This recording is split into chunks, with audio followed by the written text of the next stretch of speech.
मेहंदीपुर बालाजी आने वाले भक्तों को पीछे मुड़कर देखने की क्यों है मनाही? मंदिर का प्रसाद घर क्यों नहीं लाया जाता? मेहंदीपुर बालाजी के विग्रह के पीछे कहानी। मेहंदीपुर बालाजी मंदिर भगवान हनुमान जी, जिन्हें संकट मोचन माना जाता है, यानी संकट का नाश करने वाले बल के देवता, के लिए समर्पित है। यह मंदिर दुनिया भर के कई तीर्थयात्रियों को आकर्षित करता है, क्योंकि यह धार्मिक उपचार और बुरी आत्माओं के अनुलग्नकों और काले जादू या मंत्रों से भूत भगाने के लिए प्रसिद्ध है। भक्तों का दृढ़ विश्वास यह है कि मेहंदीपुर बालाजी मंदिर बुरी आत्माओं, भूतों और प्रेतों को भगाने का सबसे बेहतर वरदान आशीर्वाद देता है। बालाजी हनुमान का बाल रूप हैं। हनुमान जी स्थानीय पुजारी के सपनों में आए और उनसे यहाँ उनके नाम पर एक मंदिर का निर्माण करने को कहा। यह मंदिर विशेष रूप से बुरी आत्माओं से छुटकारा पाने के लिए जाना जाता है। सैकड़ों तीर्थयात्री किसी न किसी संकट से यहाँ आते हैं और स्थानीय पुजारी भूत भगाने का काम करते हैं। उपचार हल्के पवित्र ग्रंथों को पढ़ना और पूरी तरह से शाकाहारी भोजन का सेवन करना से लेकर अधिक तीव्र हिंसक रोगियों को झाड़ फूंक से पहले जंजीरों में जकड़ दिया जाता है तक होता है। होली, हनुमान जयंती जैसे उत्सव के अवसर ऐसी आत्माओं से छुटकारा पाने के लिए सबसे प्रभावी समय माने जाते हैं। ऐसी मान्यता है कि बालाजी महाराज के हजारों गण यानी कि अक्षप्त आत्माएं यहाँ बालाजी के नित्य लगने वाले भोग की खुशबू से तृप्त हो रही हैं। इसलिए यहाँ भूत प्रेत के साए से परेशान लोग आते हैं और ठीक होकर जाते हैं। मंदिर से जुड़ी कहानी है कि यहाँ 3 देवों की प्रधानता है: श्री बालाजी महाराज, श्री प्रेतराज सरकार और श्री कोतवाल भैरव। ये 3 देव यहाँ आज से लगभग 1000 वर्ष पूर्व प्रकट हुए थे। इनके प्रकट होने से लेकर अब तक 12 महंत इस स्थान पर सेवा पूजा कर चुके हैं और अब तक इस स्थान के 2 महंत इस समय भी विद्यमान हैं। शुरुआत में मेहंदीपुर धाम में घना जंगल हुआ करता था और यहाँ जंगली जानवरों का वास था। सुनसान होने के कारण यहाँ चोर डाकुओं का भी डर था। ऐसे में आम आदमी की पहुंच इस जगह से काफ़ी दूर थी। पौराणिक कथा के अनुसार यहाँ एक मंदिर के सबसे पुराने महंत के पूर्वजों को सपना आया और सपने में ही उठकर एक बड़ी विचित्र जगह पहुँच गए। उन्होंने देखा कि एक ओर से हजारों दीपक प्रज्वलित थे और हाथी घोड़ों की आवाज़ के साथ एक बहुत बड़ी फौज चली आ रही है। उस फौज ने बालाजी महाराज की मूर्ति की 3 प्रदक्षिणाएं की और उन्हें प्रणाम किया। उसके बाद वे जिस रास्ते से आए थे उसी रास्ते से चले गए। महाराज ये सब लीला बहुत ही आश्चर्य के साथ देख रहे थे। उन्हें ये सब देखने के बाद डर लगा और वे वापस अपने गांव चले गए। घर जाकर उन्होंने इस लीला के बारे में बहुत सोचा।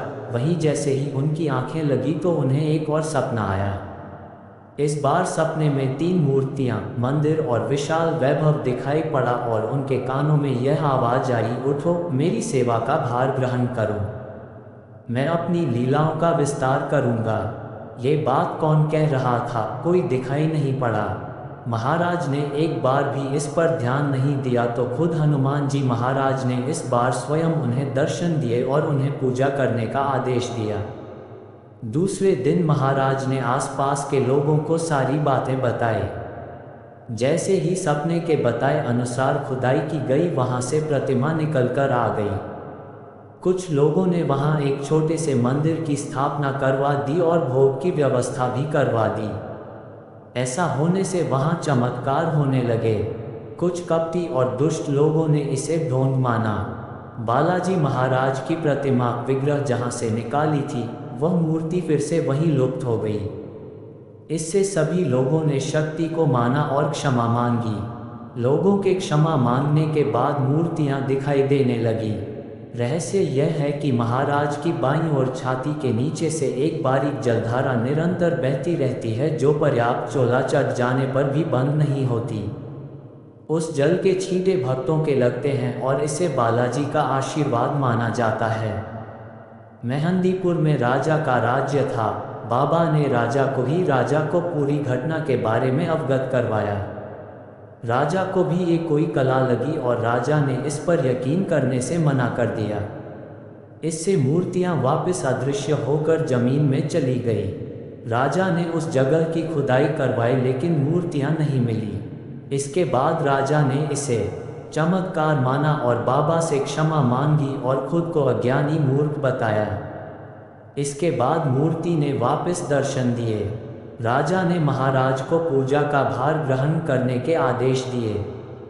इसके बाद राजा ने बालाजी महाराज का एक विशाल मंदिर बनवाया। महंत गोसाई जी महाराज वृद्धा अवस्था तक बालाजी की सेवा की।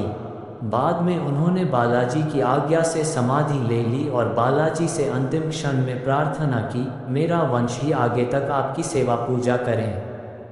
मंदिर की स्थापना से अब तक महाराज का परिवार ही सेवा कर रहा है। 1000 वर्षों के काल से अब तक यहाँ 11 महंत सेवा दे चुके हैं। मेहंदीपुर बालाजी मंदिर में प्रेत बाधाओं को दूर करने के लिए देनी होती है अर्जी। मेहंदीपुर बालाजी का मंदिर राजस्थान के दौसा जिले के करीब 2 पहाड़ियों के बीच स्थित है। इस मंदिर से जुड़ी प्रचलित मान्यता यह है कि यहाँ हर तरह के जादू टोना और भूत प्रेत बाधाओं से व्यक्ति को छुटकारा मिल सकता है, लेकिन इसके लिए सबसे पहले यहाँ अर्जी लगाई जाती है। अर्जी लगाने के लिए मेहंदीपुर बालाजी मंदिर में लंबी लाइन लगी रहती है। जानकारी के मुताबिक हर दिन 2 बजे मंदिर में कीर्तन किया जाता है। उसके बाद जो लोग नकारात्मक शक्तियां और ऊपरी चक्कर से पीड़ित हैं उन्हें इन सब से मुक्त कराया जाता है। मेहंदीपुर बालाजी में पीछे देखने की होती है मनाही। मेहंदीपुर बालाजी मंदिर में 2 तरह के प्रसाद चढ़ाए जाते हैं, एक दरखावस्त और दूसरी अर्जी। दरखावस्त का मतलब होता है अर्जी। इस प्रसाद को 2 बार खरीदा जाता है। वहीं अर्जी में 3 थालियों में प्रसाद दिया जाता है। दरखावस्त का प्रसाद चढ़ाने के बाद वहां से तुरंत निकलना पड़ता। वहीं अर्जी के प्रसाद को लौटते समय पीछे फेंकने की प्रथा है। मान्यताओं के अनुसार प्रसाद को फेंकने के बाद पीछे मुड़कर नहीं देखना चाहिए। अर्जी वालों को प्रसाद लौटते समय दिया जाता है। मेहंदीपुर बालाजी का प्रसाद घर क्यों नहीं लाया जाता है? आमतौर पर हर मंदिर का प्रसाद घर लाना अच्छा माना जाता है, लेकिन मेहंदीपुर बालाजी से प्रसाद घर लाने की मनाही होती है। दरअसल यह मंदिर भूत प्रेत जैसी बाधाओं से मुक्ति के लिए जाना जाता है। तो कहा जाता है कि अगर यहाँ का प्रसाद कोई खा ले या अपने साथ घर ले जाए तो उस पर नकारात्मक शक्तियाँ हावी हो जाती है। मेहंदीपुर बालाजी से जुड़े जरूर नियम। मेहंदीपुर बालाजी के दर्शन के बाद प्रभु राम और माता सीता के दर्शन जरूर करें। बालाजी के दरबार में आने से करीब 1 सप्ताह पहले प्याज, लहसुन, मांस, मदिरा का सेवन बंद कर दें।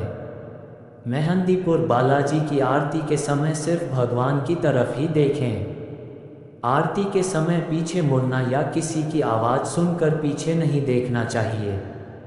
मेहंदीपुर बालाजी मंदिर का प्रसाद कभी घर लेकर न जाएं। प्रसाद के साथ ही कोई भी खाने पीने की या अन्य चीज़ों को भी साथ ले जाना निषेध है।